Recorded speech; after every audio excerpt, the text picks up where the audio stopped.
There are a lot of people out there, including educators, who still believe in the myth of learning styles.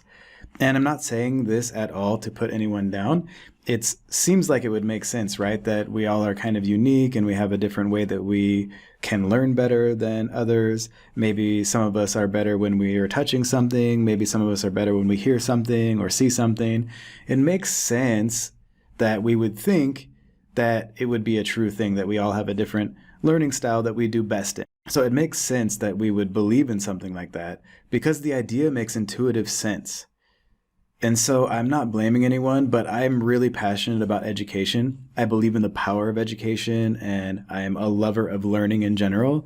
I want to learn something new every single day of my life. And that's the reason why I'm bringing this up. I want educators to do what actually helps students learn the most.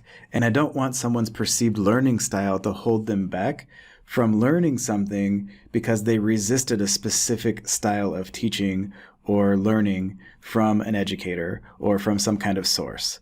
And so I just want to read a little bit of this article from The Atlantic. It's from 2018, and yet now in 2021, there's still a lot of people, I think, out there who believe in learning style. So I just want to go through a little bit of this article and start dispelling this myth so that we can focus on approaches that actually increase learning outcomes for individual students around the world.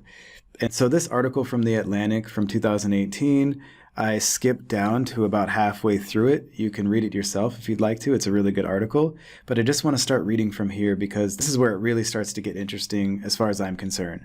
So it says, another study published last year in the British Journal of Psychology, and it says another study because they referenced a separate study in the last few paragraphs.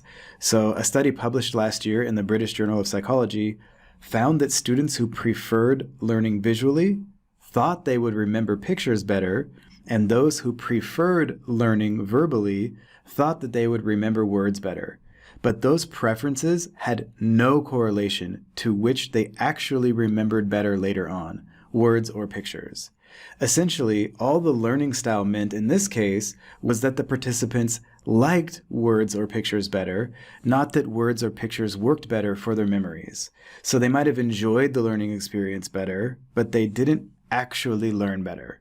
In other words, there's evidence that people do try to treat tasks in accordance with what they believe to be their learning style, but it doesn't help them.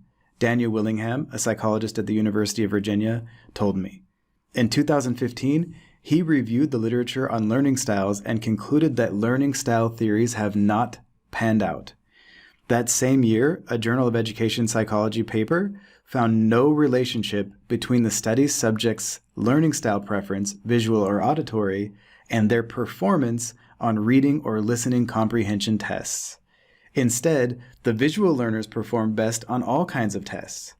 Therefore, the authors concluded teachers should stop trying to gear some lessons toward auditory learners.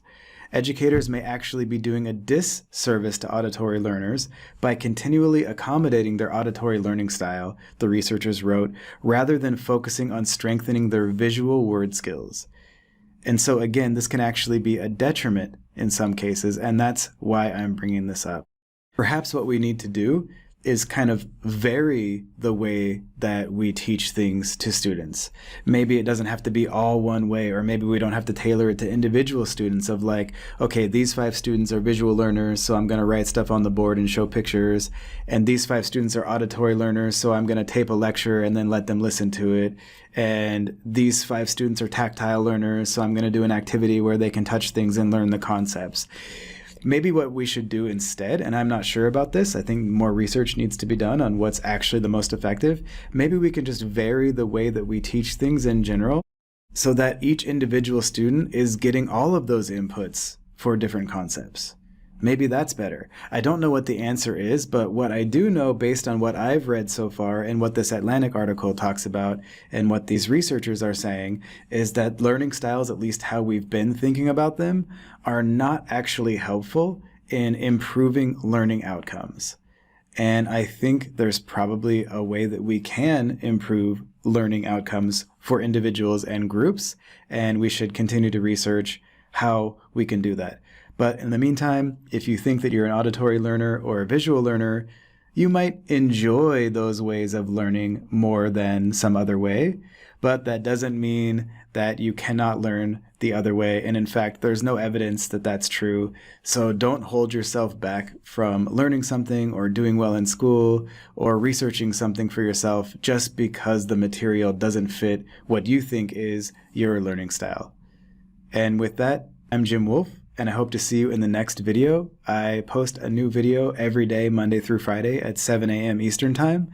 I consider it to be kind of a piece of intellectual dark chocolate that I'm giving you that you can enjoy with your morning coffee while you get ready for work or school. And even if you don't drink coffee, you can still join us every day for this little piece of intellectual dark chocolate.